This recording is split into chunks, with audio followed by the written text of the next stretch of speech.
Everyone, आज हम अपना डिस्कस करेंगे थर्ड टॉपिक जो कि होगा एकम्प्लिस के बारे में। इसके रेलेवेंट आर्टिकल्स आते हैं article 16 and article 129 clause B of Qanun Shahadat order 1984।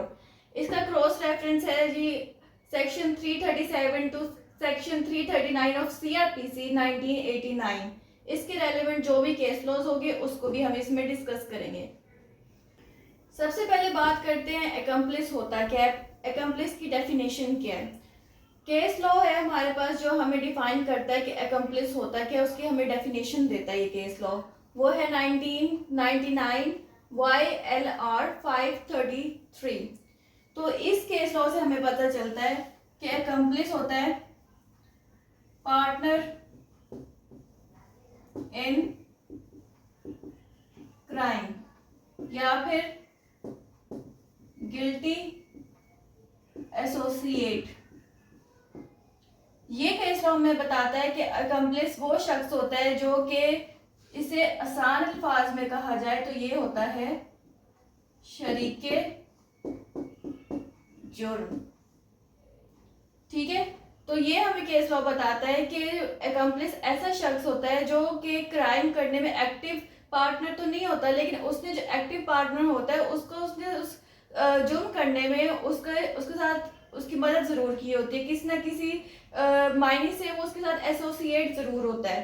तो या तो उसकी मदद की होती है या उसको एड दी होती है या कोई मशवरा दिया होता है या इस तरह की कोई चीज़ है। जो भी शख्स करता है वो क्या कहलाता है, एकम्प्लिस कहलाता है।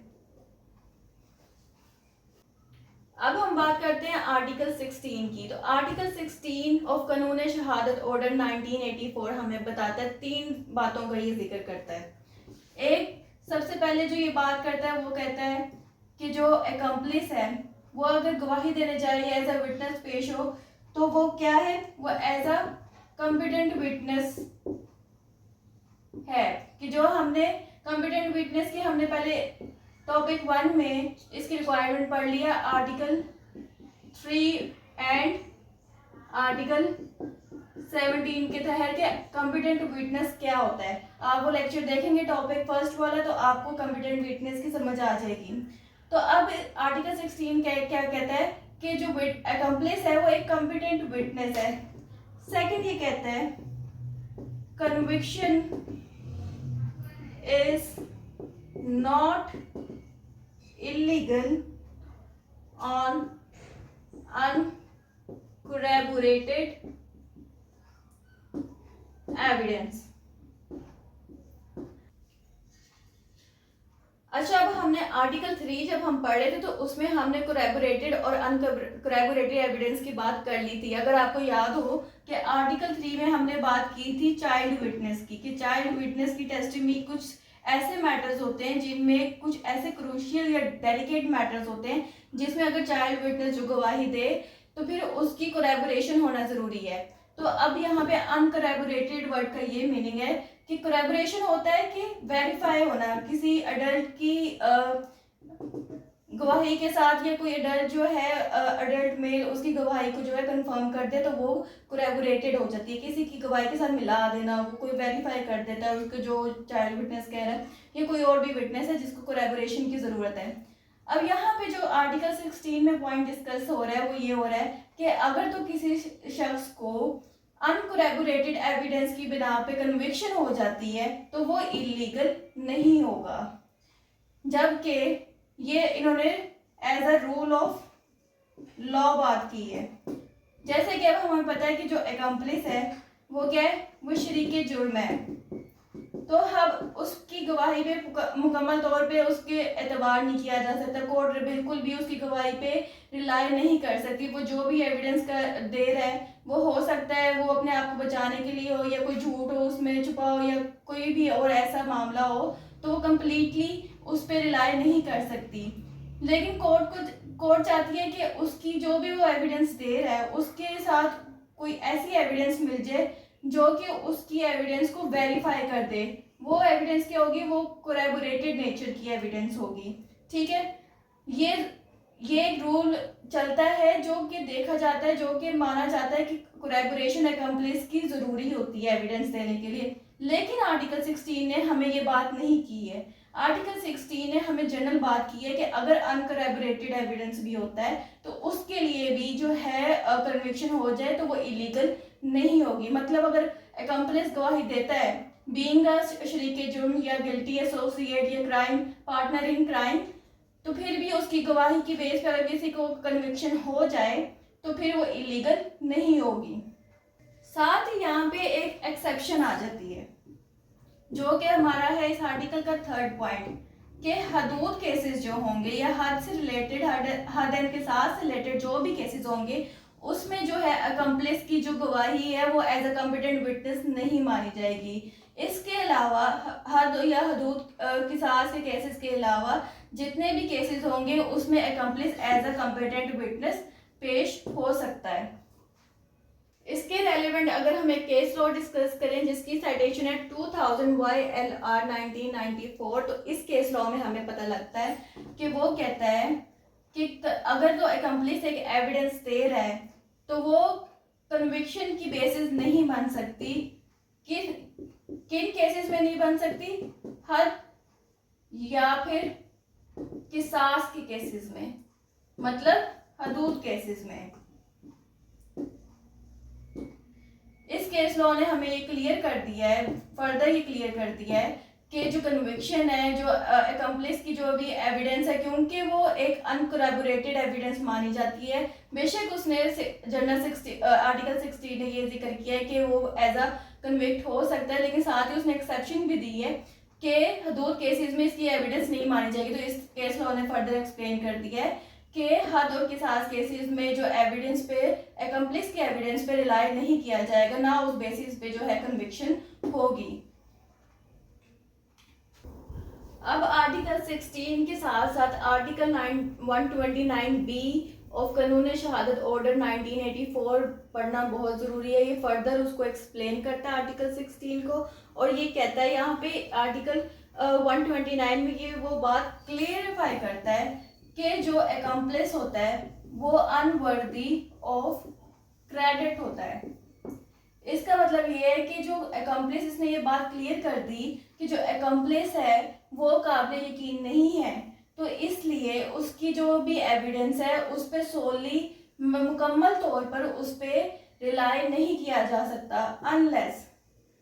फिर सेकंड ये बात करता है अनलेस कि जब तक उसकी जो वो कुछ भी वो गवाही दे रहा है उसमें कोरैबोरेटेड मटेरियल या कोरैबोरेटेड जो भी एविडेंस है वो शामिल नहीं हो जाती। आर्टिकल 16 ने एक जनरल रूल हमें दे दिया था, आर्टिकल 29 ने उसको मजीद जो है हमें हमारी समझ के लिए सिंप्लीफाई कर दिया, आसान कर दिया कि जो क्योंकि ये शरीके जुर्म है इसलिए हम इसको इसने जुर्म में पार्ट किया हुआ, इसलिए कोर्ट जो है वो मुकम्मल इसकी जो एविडेंस है उस पर रिलाई नहीं कर सकती है। तो इसके लिए ज़रूरी है कि इसकी जो भी एविडेंस दे रहा है उसको कोरैबोरेशन किया जाए, उसको कोई ऐसे बंदे के साथ उसकी जो गवाही को है मिलाया जाए जो उसकी जो भी बात कर रहा है उसको वेरीफाई कर सके, उसको कंफर्म कर सके कि जो भी ये कह रहा है वो सच कह रहा है, ताकि उसकी एविडेंस पे माना जाए। उसकी जब तक उसकी एविडेंस को वेरीफाई नहीं किया जाएगा तब तक उसकी एविडेंस नहीं मानी जाएगी। आर्टिकल 16 और आर्टिकल 129B का अगर हम डिफरेंस देखें कि इनमें बेसिक डिफरेंस क्या है, तो आर्टिकल 16 जो है वो बेस्ड है रूल ऑफ लॉ पे, कि एक जो रूल ऑफ लॉ होता है कि एक लॉ सेट कर दिया गया तो उसके अकॉर्डिंग ही चलना है और उसको कोई सब उसके इक्वल होंगे और उसको मान के चलना होता है। और आर्टिकल 129 बात करता है रूल ऑफ प्रूडेंस की। रूल ऑफ प्रूडेंस क्या होता है? रूल ऑफ प्रूडेंस होता है कि ऐसे कुछ केसेस आ गए हैं, ऐसे कुछ सर्कमस्टांसेस पैदा हो गए हैं जिसमें डिग्री ऑफ केयर की ज़रूरत है, जिसमें एक ऐसे डिसीजन पे पहुंचने की ज़रूरत है जिसके लिए कुछ और मजीद एविडेंस चाहिए होते हैं, या कम्प्लीटली किसी जो गवाही दे रहा है उस पर रिलाई नहीं किया जा सकता। तो उसमें रूल ऑफ प्रूडेंस के तहत कोर्ट ये कर सकती है कि वो एडिशनल एविडेंस ले सके, इस तरह की चीज़ों पे इन्हिसार कर सके जिससे वो डिसीजन बेहतर से बेहतर ले सके और किसी बेगुनाह को सज़ा होने से बचा सके। इसके रेलिवेंट एक बहुत इंपॉर्टेंट केस लॉ जिसमें आपकी ये जो कन्फ्यूजन है वो दूर हो सकती है। तो वो केस लॉ के है Asif Ali Zardari versus the state 1992। अब इस केस लॉ में हमें बताया कि जो पाकिस्तान की कोर्ट है उसने इन दोनों आर्टिकल्स को, आर्टिकल 16 और आर्टिकल 129B को पढ़ने के बाद ये डिसाइड किया कि जिस तरह आर्टिकल 16 में बताया गया है कि अनकोरैबोरेटेड एविडेंस पे अगर कन्विक्शन हो जाए तो वो इलीगल नहीं है। तो बेशक ये बात सही है, लेकिन ये अनसेफ बात है कि टोटली अगर हम आर्टिकल 16 पर रिलाय कर दें और अनकोरैबोरेटेड एविडेंस पे बेस करके कन्विक्शन कर दें तो वो एक अनसेफ हो जाती है, वो इतनी ऑथेंटिक नहीं रहती है वो डिसीजन। तो लिहाजा बेहतर ये है as a rule of prudence, जैसे कि मैंने आपको पहले डिस्क्राइब किया कि आर्टिकल 129B के तहत उसकी जो एविडेंस है उसको कोरैबोरेट कर दिया जाए, ताकि उसकी जो एविडेंस वो दे रहा है वो ऑथेंटिक हो जाए, उसमें कोई वजन आ जाए, उसको वेरीफाई कर दिया जाए, उसको कंफर्म कर दिया जाए। तो इसमें केस लॉ में ये डिसाइड हुआ कि corroboration of evidence of accomplice is necessary. अब अगर देखें कि रीजंस फॉर रिक्वायरिंग कोरैबोरेशन, के एक्म्प्लिस की जो एविडेंस है उसकी कोरैबोरेशन लेना क्यों ज़रूरी है, वो इसलिए ज़रूरी है क्योंकि एक्म्प्लिस पॉसिबल एक सिचुएशन ये है कि वो ऐसा हो सकता है कि वो फॉल्सली स्वेयर कर ले, वो अपने ऐसे मतलब वो गलत बात कर दे ताकि जो उसके ऊपर गिल्ट है वो शिफ्ट हो जाए दूसरे के खिलाफ, जिसके खिलाफ वो दे रहा है, गवाही दे रहा है, उसके खिलाफ के सारा जुर्म उसी पे चल जाए और मैं बच जाऊं। तो ऐसी पॉसिबिलिटी हो सकती है।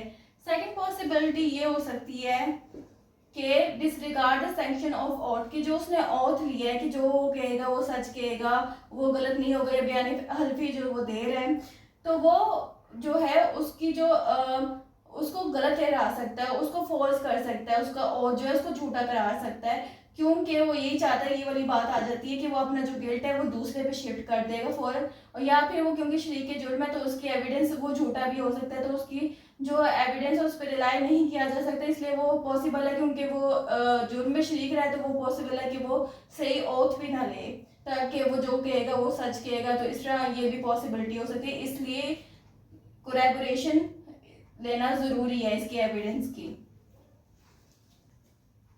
तो यहीं पे इस वीडियो को एंड करते हैं। मेरे चैनल को सब्सक्राइब ज़रूर कीजिएगा, दुआ में याद रखिएगा। अल्लाह हाफिज़।